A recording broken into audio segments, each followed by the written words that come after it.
الحمد لله رب العالمين، والصلاة والسلام على أشرف الأنبياء والمرسلين وعلى آله وصحبه ومن تبعهم بإحسان إلى يوم عظيم. أما بعد،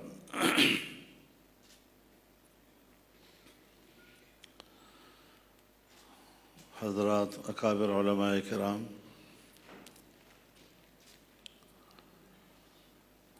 جامعہ بنوریہ عالمیہ کے ذمہ داران،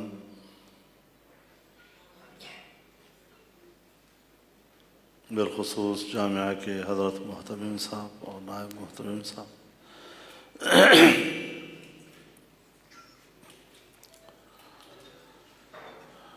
میرے لیے سعادت کی بات ہے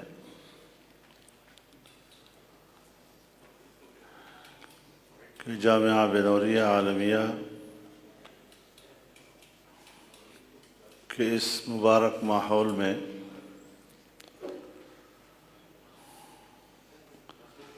اہل علم حضرات کی مجلس میں شریک ہو رہا ہوں اور آپ حضرات سے مخاطبت کا موقع حاصل کر رہا ہوں۔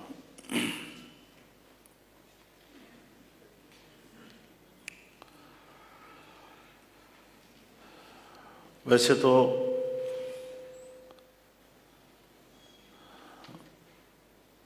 مدارس، مدرسہ ایک ایسا عام لفظ بن گیا ہے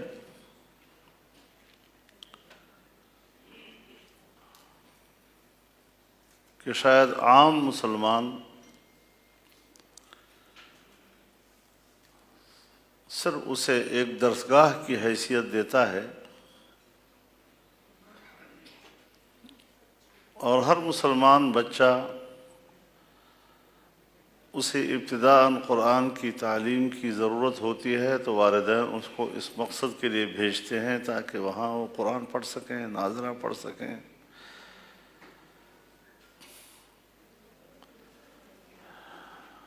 لیکن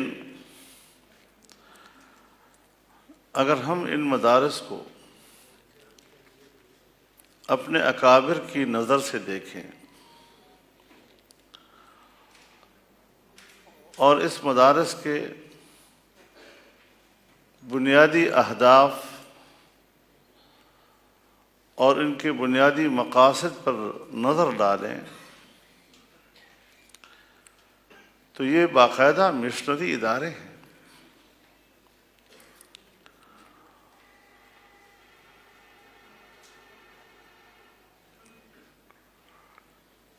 لوگ سمجھتے ہیں اور باقاعدہ پاکستان کا پڑھا لکھا طبقہ، عصری علوم سے آراستہ طبقہ، جس کی پشت پر ریاست اور ریاستی اداروں کی تائید بھی شامل ہوتی ہے،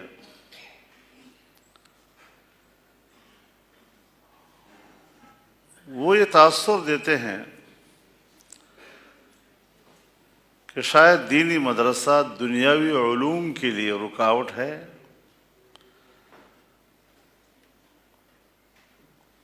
لوگوں کو فنون سمجھنے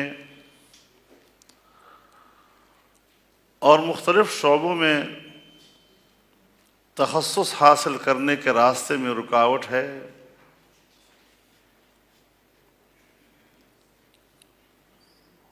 اور بس دینی حوالے سے کچھ سطحی باتیں لوگوں کو پڑھانے کی حد تک یہ کچھ ادارے ہیں۔ یہ سوچ عناد پر مبنی تو ہو سکتی ہے،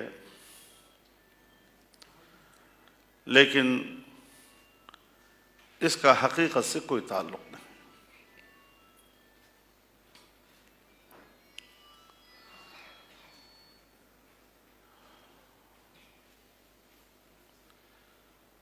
تعلیم کی تقسیم کا حادثہ یہ صرف بر صغیر میں درپیش آیا ہے.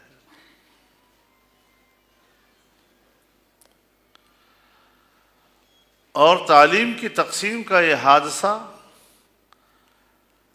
صرف انگریز کے ہاتھوں درپیش آیا ہے اسی کے دور میں.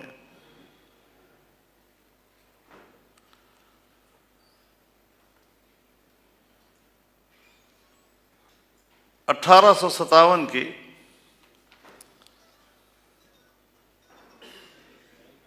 ناکامیوں کے بعد انگریز نے بڑے فاتحانہ انداز کے ساتھ سب سے پہلا حملہ ہمارے نصاب تعلیم پر کیا.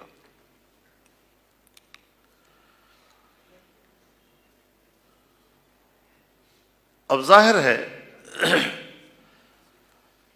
سرکار کے زیر انتظام علی گڑھ میں جب پہلا مدرسہ قائم ہوا تو 3 سے 4 مضامین اس نصاب سے خارج کر دیے گئے.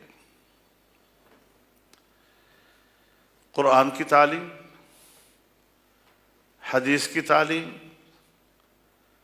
فقہ کی تعلیم اور فارسی زبان کی تعلیم. فارسی زبان برصغیر کی سرکاری زبان ہوا کرتی تھی اور ہمارے وقت تک ہم باقاعدہ مدارس میں فارسی پڑھتے تھے، فارسی کتابیں پڑھتے تھے.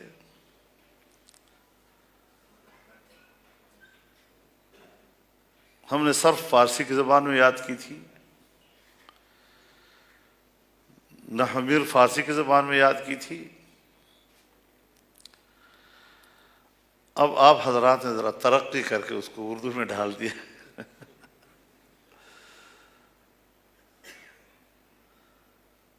ہمارے تمام اکابرین کی تاریخ آپ پڑھ لیں. مجھے اپنے اکابرین میں ایک حوالہ بھی نہیں مل رہا کہ انہوں نے علی گڑھ کے نصاب پر اعتراض کیا ہو کہ یہ نصاب غلط ہے.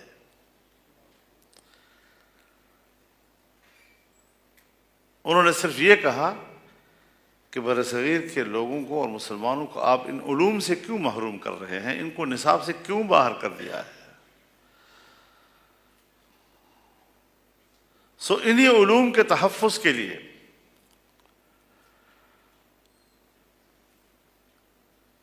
دیوبند قصبے میں مدرسہ قائم کیا گیا. ہندوستان میں 4 طرح کے مناہج تعلیم متعارف ہوئے. ایک علی گڑھ کا منہج تعلیم جو سرکار کی نگرانی میں تھا، ایک دارالعلوم دیوبند کا نصاب تعلیم جو پرائیویٹ سیکٹر میں تھا. ان دونوں نے فروغ پایا. ایک نے سرکار کی چھتری کے نیچے اور ایک نے پرائیویٹ سیکٹر میں عوامی مقبولیت کے ذریعے. ایک محنت حضرت شیخ الہند رحمہ اللہ نے کی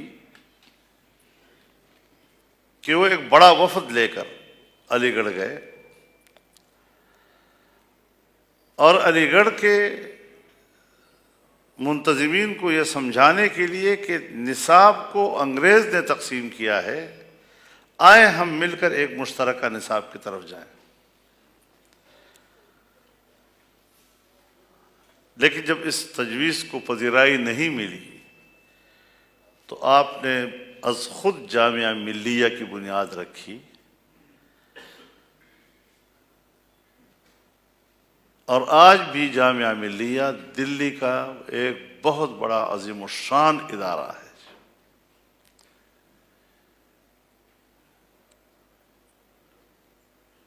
1 کلومیٹر سے زیادہ طویل اس کی دیوار کے ساتھ میں گزرا ہوں.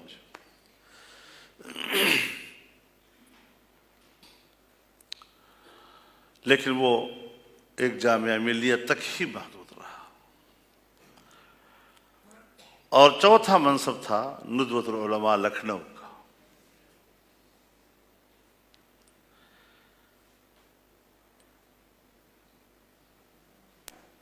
اب ظاہر ہے کہ پاکستان بنا تو ظاہر ہے کہ پاکستان تو اسلام کے نام پر بنا اور مسلمانوں کے لیے بنا. تو ایک مسلمان قوم کی وحدت کے لیے اس وقت کی بیوروکریسی کی ایک ذمہ داری تھی کہ وہ نصاب تعلیم کو ایک رکھے.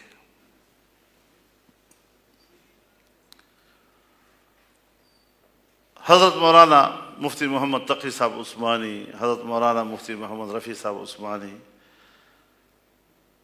ہمارے بزرگ اور انتہائی محترم، وہ خود فرماتے ہیں کہ ہمارے والد حضرت مفتی اعظم مفتی محمد شفیع صاحب رحمۃ اللہ علیہ 4 سال تک یہاں کی حکومت کو تجویز دیتے رہے کہ ایک مشترک نصاب بناؤ. اب ہم ہندوستان میں نہیں ہیں، ہم نے ملک بنایا ہے، یہاں ایک مسلمان قوم رہ رہی ہے. 4 سال انتظار کے بعد جب وہ مایوس ہوئے تو تب جا کر انہوں نے اپنے دارالعلوم کی بنیاد رکھی. مقصد یہ کہ پاکستان کی بیوروکریسی نے اسی فرنگی ذہنیت کو تسلسل عطا کیا اور وہ آج بھی برقرار ہے. ان کی ذہنیت تبدیل نہیں ہوئی. البتہ اس وقت بھی عالمی اسٹیبلشمنٹ، جو اس وقت انگریز کی حکومت تھی، اس نے دینی مدرسے اور مولوی کے بارے میں ایک تاثر عام کیا عام لوگوں میں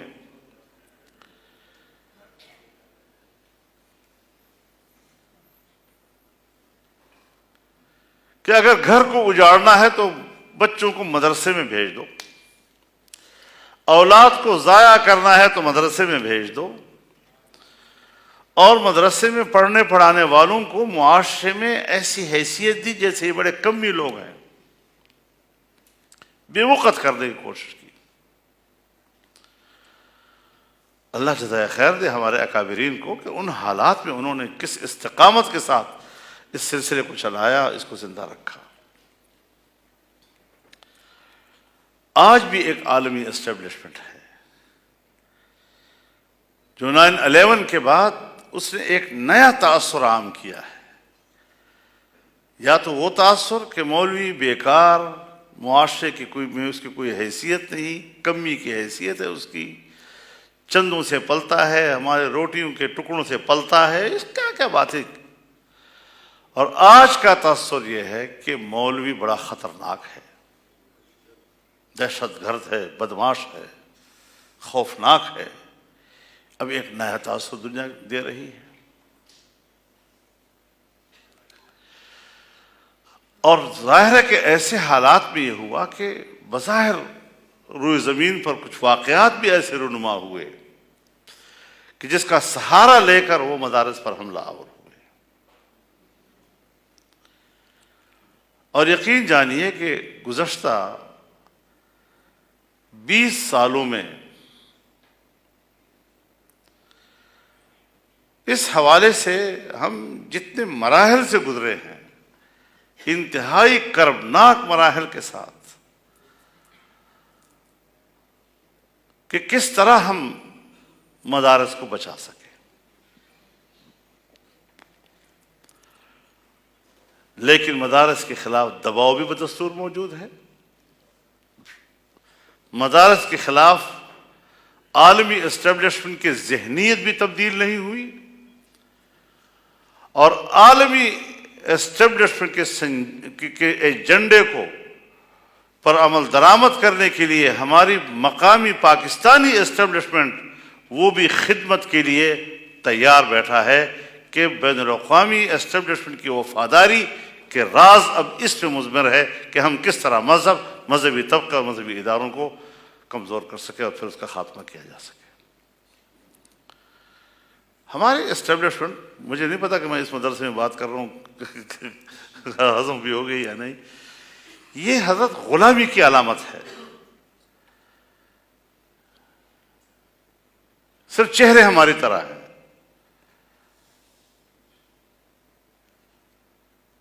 مسجد میں نماز بھی پڑھتے ہیں، بعض لوگ، لیکن چربا ہے بین الاقوامی اسٹیبلشمنٹ کا، نمائندہ ہے اس کا، اور ان کا یہی ایجنڈا ہے کہ مدارس کو دباؤ میں رکھا جائے۔ میری ذاتی رائے ہے، ممکن ہے کہ میں اپنی رائے میں صحیح نہ ہوں، لیکن یہ جو مدارس کو مسلسل انگیج رکھا جا رہا ہے، یہ کسی نیک نیتی کے نتیجے میں نہیں ہے، بدنیتی کی بنیاد پر مدارس کو انگیج رکھا جاتا ہے۔ لیکن دنیا میں جب اس قسم کے ایجنڈے پر کام شروع ہوتا ہے تو اس کی ابتدا بڑے معصوم الفاظ اور معصوم جملوں کے ساتھ کی جاتی ہے، تاکہ بظاہر اس سے خیرخواہی کا تاثر ابھرے، جس طرح ہماری زبان میں کہتے ہیں کہ گڑ میں زہر پلاتے ہیں۔ تو ان حالات سے ہم اس وقت گزر رہے ہیں، اور میرا تو ایمان ہے کہ ہماری اگر سیاست ہے اور اگر ہماری تصوف اور طریقت ہے، اس کی بنیاد اور اساس مدرسہ ہے۔ اگر مدرسے کا تصور ختم ہو گیا، سیاست شرعیہ کا تصور ختم ہو جائے گا۔ ہم آج بھی محنت کر کر کے عام آدمی کو، بلکہ پڑھے لکھے آدمی کو بھی یہ نہیں سمجھا سکتے کہ سیاست شرعیہ کیا ہے اور مغربی سیاست اور شرعی سیاست میں کیا فرق ہے۔ ہم دوسری سیاسی جماعتوں اور اپنی جماعت کی سیاست میں فرق سے لوگوں کو متاثر نہیں کر سکتے، اس کا قائل نہیں بنا سکتے۔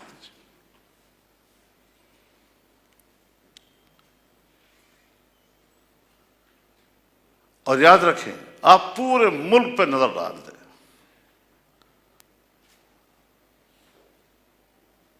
کسی کو ناراض نہیں کرنا چاہتا میں، آپ پورے ملک پہ نظر ڈال دیں،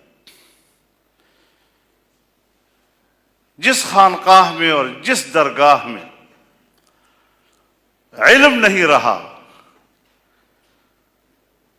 دینی علوم نہیں رہے، ان بزرگوں کے اولادوں میں عالم نہیں رہے، وہ بدعتوں کے گڑھ بن گئے۔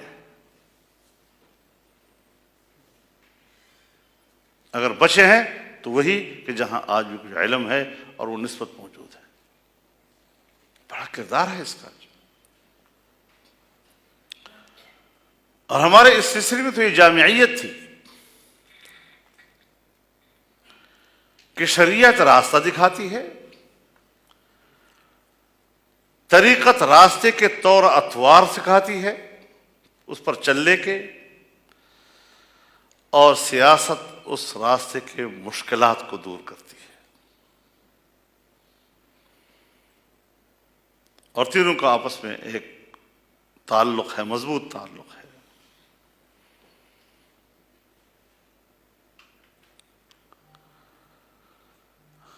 اگر شریعت ہو اور طریقت و سیاست معاون نہ ہو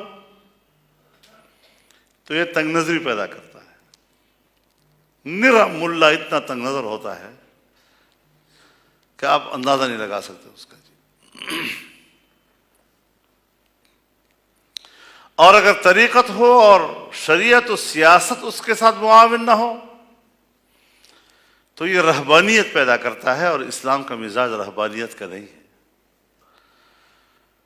وہ گھر سے شہر میں اور شہر سے صحراؤں میں اور صحراؤں سے پہاڑوں میں اور سمندروں میں اور سب پر چھا جانے کی بات کرتا ہے۔ وَلَقَدْ كَرَّمْنَا بَنِي آدَمَ وَحَمَلْنَاهُمْ فِي الْبَرِّ وَالْبَحْرِ۔ اور اگر صرف سیاست ہو اور شریعت و طریقت ساتھ نہ ہو تو پھر یہ تکبر پیدا کرتا ہے۔ چنانچہ سیاست بحث سے وابستہ آپ دیکھیں بڑے متکبر ہوتے ہیں جی۔ ان سب کو ملاؤ گے تو اعتدال کا راستہ پیدا ہوگا، اشتراک کا راستہ پیدا ہوگا۔ تو اس اعتبار سے علماء کا ماحول، مدارس کا ماحول، اس کی اپنی ایک اہمیت ہے۔ ہمارے اکابرین کی اس حوالے سے قربانیاں ہیں، جہود ہیں. میں آج بھی چیلنج کرتا ہوں، یہ جو بیوروکریٹس ہیں اور ڈاکٹرز ہیں اور وکلاء ہیں، ان کے کتنے بیٹے مدرسوں میں پڑھتے ہیں، اور ہمارے مولوی صاحبان کے اولاد کتنا کالج یونیورسٹی میں پڑھتی ہے؟ میرے خیال میں تو اب کوئی ایسا مولوی نہیں ہوگا جس کا بیٹا کہیں کالج یونیورسٹی میں نہ پڑھتا ہو، کہیں پرائیویٹ امتحان نہ دے رہا ہوتا ہو. مدارس میں جدید مضامین شامل کر لیے گئے ہیں. جو ابھی رپورٹ آپ دے رہے تھے، بہت بڑی تبدیلی ہمارے ہاں خود آ رہی ہے. ہم حالات کو محسوس کرتے ہیں، ان کی ضرورتوں کو محسوس کرتے ہیں، لیکن صرف یہ ہے کہ رہنمائی دین اسلام کی ہو. ہمیں یہ لوگ اس دین کی رہنمائی سے بے نیاز کرنے کی کوشش کر رہے ہیں. اب یہ ایک اعصابی جنگ ہے. اگر آپ کے اعصاب مضبوط ہیں تو آپ جیت گئے، اگر آپ کے اعصاب ہار گئے آپ گئے.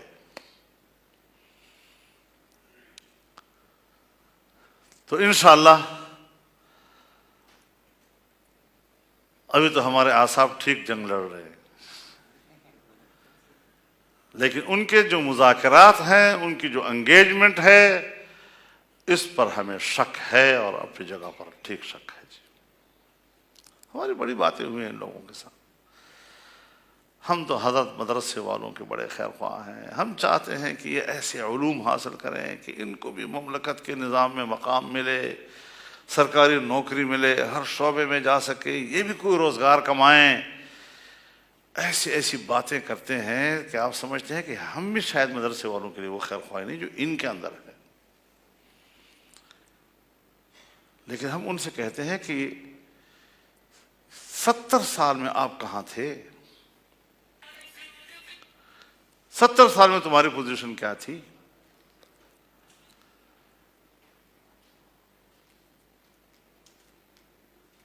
تو کوئی جھگڑا نہیں ہے ہمارا اور آپ کا. ایک چیز رکاوٹ ہے، اور صرف ایک چیز، اور وہ ہے اعتماد کا فقدان. ہمیں آپ پہ اعتماد نہیں ہے، تم نیک نیت نہیں ہو. کیونکہ ہم بین الاقوامی ایجنڈے کو جانتے ہیں، کتنا دباؤ ہے. ابھی FATF کا جو قانون آیا ہے، اس پہ اگر کوئی چیز بچی ہے تو یہ مدرسے والوں میں ابھی تک بچی ہے. اور اگر مدرسے کا خاتمہ ہم کر دیں تو آپ کے ملک کے لیے قرضے بھی آ جائیں گے، امدادیں بھی آ جائیں گی، اور آپ بالکل کلیئر اور وائٹ ہو جائیں گے. ورنہ اس طرح آپ کو لٹکائے رکھا جائے گا. مدرسے کے بارے میں یہ رویہ، اور کہتے ہیں ہمارے ملک کی اور قوم کی اقتصاد بہتر ہو جائے گی اگر اسرائیل کو تسلیم کر لیں. اسرائیل کے لیے وہ رویہ، مولوی کے لیے یہ رویہ. یہ ساری الٹی گنگائیں چل رہی ہیں، اور ان حالات میں ہم نے آپس میں ایک دوسرے پر اعتماد کرنا ہے. یہ مصیبت جو ہے کہ ہر مدرسے کے اندر اور ہر مولوی کے اندر جمعیت علماء اسلام کے بارے میں، فضل الرحمان کے بارے میں پتہ نہیں کیا کیا شبہات اور اشکالات ان کے دل و دماغ میں ڈالے جاتے ہیں. جی اس پر کام ہو رہا ہوتا ہے. جی فضل الرحمان ایک طالب علم ہے مدرسے کا، اسی کا پڑھا ہوا ہے. جی چٹائی پر پڑھا ہوا ہے. جی گرمی سردی اس نے بغیر پنکھے کے اور پنجاب کی اور گرمی گزاری ہے اس نے مدرسوں کے حجروں میں. اب اس مدرسے کا ہمارے پر قرض ہے، جس نے ہمیں اس قابل بنایا کہ ہم 5 آدمیوں کے بیچ میں بیٹھ سکتے قابل ہیں. جس نے ہمیں اس قابل بنایا کہ 2-4 لوگ ہماری عزت کر لیتے ہیں.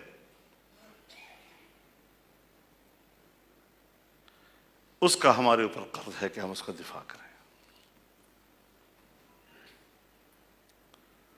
اور اس کے لیے باہمی اعتماد ضروری ہے. اسی لیے ہم نے ہمیشہ اس بات پہ احتیاط جانا ہے کہ دینی مدرسے میں ایسی کوئی کام نہیں ہونا چاہیے کہ آج تو حکومت تسامح کرے، آنکھیں بند کریں، اور کل ریاست کہے کہ اچھا آپ ریاست سے تصادم لے رہے ہیں۔ چنانچہ جب مدرسے کے اندر فرقہ واریت آئے گی تو 10-15 سال کے بعد وہ جرم قرار پائے گا، پھر اسی پہ سزا دی جائے گی۔ اگر مدرسے کے اندر بندوق آئے گا اور بندوق اور جہاد کی تعلیمات مدرسوں کے اندر دی جائیں گی تو پھر 10 سال 15 سال کے بعد ایک وقت آئے گا کہ اسی کو جرم قرار دے کر اس کا آپ کو سزا دی جائے گی۔ لہذا ایک بات طے کرنی چاہیے کہ ہم جو کچھ کر رہے ہیں، ہم بین الاقوامی انسانی حقوق کے چارٹر کے اندر کر رہے ہیں، ہم جو کچھ کر رہے ہیں ہم پاکستان کے آئین و قانون کے دائرے کے اندر کر رہے ہیں، اور جب اس دائرے میں آپ کام کریں گے تو جو حملہ آپ پر ہوگا پسپا ہو جائے گا۔ اس لیے بعض اوقات خود ہمارے انٹیلیجنس ادارے وہ ایک کام ہم سے کرواتے ہیں، ہمارے اندر لوگ پیدا کرتے ہیں، اور ان لوگوں کو ہم کہیں کہ آپ ایسا نہ کریں تو فتوے ہمارے اوپر لگتے ہیں، ان کے فتووں کے زد میں آتے ہیں۔ کوئی ہمیں کہتا ہے تم تو سنی نہیں لگتے، کوئی ہمیں کہتا ہے تم تو جہاد کے مخالف ہو گئے ہو۔ وہ نہیں ہے، ساری چیزیں اپنی جگہ پر ہیں،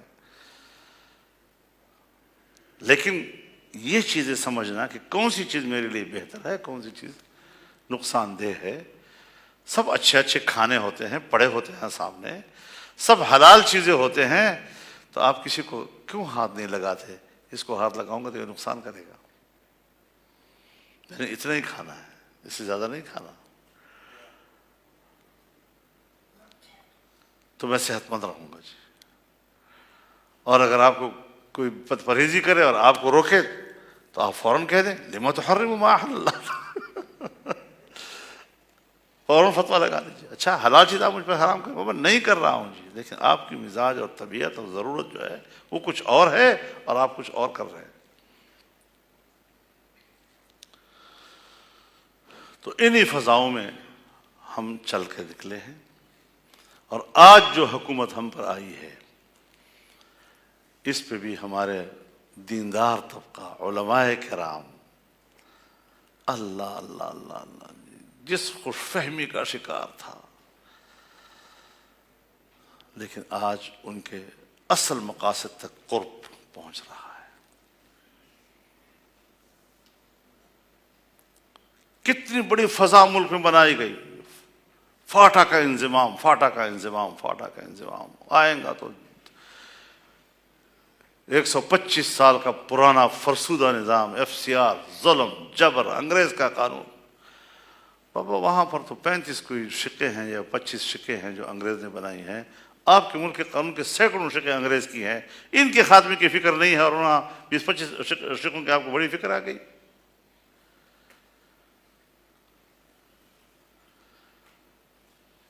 اور میں چونکہ اس میدان میں ہوتا ہوں تو مجھے کہا جاتا ہے کہ مولانا آپ رکاوٹ مت بنے ورنہ امریکہ ہمارے اوپر ڈرون حملے شروع کر دے گا۔ یہ پاکستان کے ذمہ داران مجھے کہتے ہیں کہ امریکہ کا ہم پہ دباؤ ہے۔ اب امریکہ کا دباؤ مجھے تو معلوم ہو گیا، آپ کو معلوم نہیں ہے، تو آپ تو مجھے کہتے رہیں گے خدا رحمان کیا کر رہا ہے، خام حاضر کر رہا ہے۔ پھر امریکنز میرے پاس آتے ہیں، 1.5 گھنٹہ میرے ساتھ گھر میں بحث کرتے ہیں، ہفتے کے بعد مجھے اپنے گھر بلاتے ہیں اور کہتے ہیں کہ فاٹا انضمام ہماری پہلی ترجیح ہے، گلگت بلتستان ہماری دوسری ترجیح ہے، کشمیر ہماری تیسری ترجیح ہے۔ اب بتاؤ جغرافیائی تبدیلیاں جو دنیا میں آ رہی ہیں اور جو ہم دیکھ رہے ہیں، یہ اب ہم کہاں سے گنیں؟ تو جو ہمارا پہلے سے تصور تھا کہ 9/11 کے بعد اب اگلی صدی امریکہ کی ہے اور دنیا کی جغرافیہ کی تبدیلی اب ان کے مفادات کے تابع ہوگی، نئی جغرافیائی تشکیل ان کے مفادات کے تابع ہوگی، اس پر اب کام شروع ہو گیا نا۔ اب عربوں کا کیا حشر ہو رہا ہے، آپ کا کیا حشر ہو رہا ہے؟ گلگت بلتستان کو صوبہ بنانا، بھائی کس بنیاد پر؟ 4849 کی قراردادوں کو کیا کرو گے؟ ہم کہتے ہیں کشمیر اور گلگت بلتستان پاکستان کا حصہ ہیں، ہمیں کوئی تردد نہیں ہے، لیکن اگر آپ آئین و قانون کے حوالے سے اقدامات کریں گے تو پھر بین الاقوامی برادری آپ سے پوچھ سکتی ہے کہ صاحب 1949 میں جب سلامتی کونسل قرارداد پاس کر رہی تھی اور اس پہ تم نے کشمیر کا جو نقشہ پیش کیا تھا، اس نقشے میں گلگت بلتستان شامل ہے، اس کا کیا کرو گے؟ کشمیر کی سپریم کورٹ نے فیصلہ دیا ہے کہ Gilgit Baltistan is a part of all Jammu Kashmir. اس سپریم کورٹ کے فیصلے کو کیا کرو گے؟ لیکن دنیا اندھی ہو گئی ہے کیونکہ مفادات کی جنگ ہے، کوئی اصول نہیں ہے، قوم سے نہیں پوچھا جائے گا. اور جب آپ ذہن میں رکھیں، جب صرف زمین کا حصول مقصود ہو، یہ آمریت کی علامت ہوتی ہے. جب پبلک کی خوشحالی مقصود ہوگی تو یہ جمہوریت کی علامت ہوگی. لہذا آج صرف ٹیریٹریز کی بات ہو رہی ہے، نہ عرب دنیا کو پوچھا جا رہا ہے، نہ عرب عوام کو پوچھا جا رہا ہے، نہ فلسطینی عوام کو پوچھا جا رہا ہے، اور ٹیریٹری کی تبدیلی ہو رہی ہے. اس کا معنی یہ ہے کہ یہ بین الاقوامی اس اسٹیبلشمنٹ کی سوچ ہے جس کی بنیاد آمریت ہے، جمہوریت نہیں. یہاں پاکستان میں بھی یہی کچھ ہو رہا ہے. یہ کٹ پتلی حکومت بنائی گئی ہے اور پیچھے اسٹیبلشمنٹ کام کر رہی ہے، اور بس کہتے ہیں کہ یہ تو اسمبلی پاس کر رہی ہے. کیا اسمبلی ہے؟ کٹ پتلی اسمبلی ہے بیٹھی ہوئی. اور ہماری سیاست کی ناکامی وجہ یہ ہے کہ ہم مصلحتوں کا شکار ہو جاتے ہیں. تو اس اعتبار سے خدا کے لیے علماء کرام ذرا اپنی اس ساری صورتحال کو سمجھنے کی کوشش کریں، اپنے دشمن کو سمجھیں، اپنے خیرخواہ کو اور بدخواہ کو سمجھیں. یہ جو محلاتی سازشوں کا ایک نام ہم سنا کرتے تھے کسی زمانے میں، آج بھی وہ سلسلہ جاری ہے. آج بھی فیصلے بند کمروں میں ہوتے ہیں، اور آپ کے ذمہ داران کو دبایا جاتا ہے، یوں کرنا ہے اور یوں کرنا ہے اور یوں کرنا ہے. تو انشاءاللہ العزیز ہم بالکل الحمدللہ کمیٹڈ ہیں اپنے نظام کے ساتھ، اپنے مدارس کے ساتھ، اپنے ان سلسلوں کے ساتھ، ان کی بقا اور ان کے تحفظ کے ساتھ، اور اسی میں رہتے ہوئے ہم پاکستان کی خدمت کرنا چاہتے ہیں. لیکن ایک بات بتا دوں آپ حضرات کو، ایک ایسی حقیقت کہ جس کو تسلیم کرنا پڑے گا، اس کے بغیر ممکن نہیں. جب تک آپ کا مدرسہ، آپ کی دعوت و تبلیغ، آپ کی طریقت و شریعت، اس کی پشت پر سیاسی قوت نہ ہو، آپ اپنا دفاع نہیں کر سکیں گے.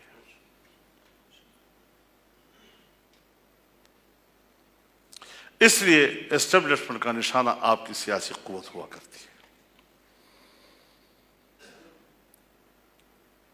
اور ہم بھی انہی کے تمام کرتوتوں کو سامنے رکھتے ہوئے اسٹریٹجی بناتے ہیں، ان کے شر سے کیسے بچا جائے.